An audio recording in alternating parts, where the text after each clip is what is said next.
ఇప్పుడు ఈవిడ నిజం చెప్పితే, నోరు విప్పి నిజం చెప్పితే డైరెక్ట్గా హిట్ అయ్యేది ఎవరు అసలు మీ మీ ఇన్వెస్టిగేషన్ ప్రకారం?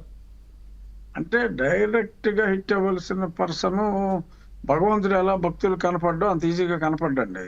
ఉమ్, ఇక్కడ డైరెక్ట్ గా పాల్గొన్నది సునీల్ కుమార్.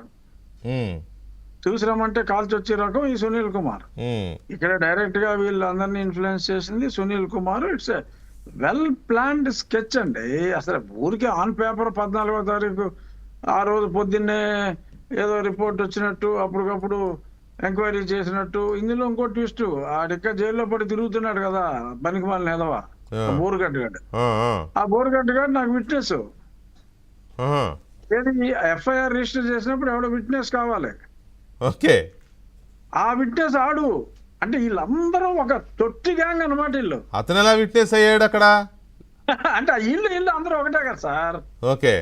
ఆ సునీల్ కుమార్, సునీల్ నాయక్, ఈ తొట్టిగాడు వీళ్ళందరూ ఒకటే బ్యాచ్. ఉమ్, ఆ పయ్యోడు మాట్లాడిస్తే వీళ్ళందరూ ఈడు మాట్లాడేవాడు. వాళ్ళు చంపుకొస్తా, వేసుకొస్తా, చిటి అలాగే జగన్మోహన్ రెడ్డి చిటికేస్తే పీకి దింపేస్తా అవును. అని మాట్లాడేవాడు. ఇప్పుడు కుర్రో ముర్రో అని ఏడుతున్నాడు ఏదో. ఉమ్, సో ఇది ఆడు పెట్టిన పనికి మాలిన కేసుకి ఈడు సాక్షి. ఉమ్, ఎంత కుట్ర జరిగింది అనుకుంటున్నారు దీని వెనకాల? అవును, అవునులే. అసలు బోరుగడ్డ అనిల్ అనే ఒక వాడే ఈ కేసుకి సాక్షి. అంటే ఇప్పుడు ఇన్ని నెలలుగా ఇన్ని జైల్లో తిరిగినాడు, వాళ్ళని పిల్లల్ని రేప్ చేస్తా, వీళ్ళ కూతుర్ని రేప్ చేస్తా, అది చేస్తా, ఇచ్చేస్తా అన్న ఇంత దరిద్రపు నీచ నికృష్టుడు ఈ పనికి మాలిన వేదవాళ్ళు పెట్టిన కేసులో సాక్షి. ఉమ్, దీన్ని బట్టి అర్థం చేసుకోవాలి ఏబిఎన్ ప్రేక్షకులు, తెలుగు ప్రజలందరూ కూడా ఎంత దారుణంగా ఆ కేసు పెట్టడం జరిగిందో, ఆ ఫ్రేమ్ చేయడం జరిగిందో. అవును. ఎంతకంటే పనికి పనిలో ఎవడో దొరకలే వాళ్ళకి.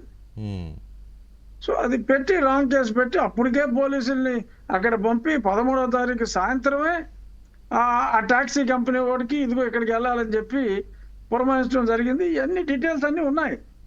ఏ టాక్సీ కంపెనీ వాడికి చెప్పారు, ఎవడు ఫోన్ చేసి చెప్పాడు. అసలు ఎఫ్ఐఆర్ 14వ తారీఖు కడితే అవును, కేసే పెట్టకుండా 13వ తారీఖు వెహికల్స్ ఎలా రెడీ చేస్తారు వెంకటకృష్ణ గారు? చేస్తారు. ఆ, చేస్తారు, అదే కదా మరి. ఎంత కూడా it's a coup to finish me off. Yeah, అది కుట్ర అంతా చాలా స్పష్టంగా అన్ని ఆధారాలతో చాలా స్పష్టంగా ఉంది.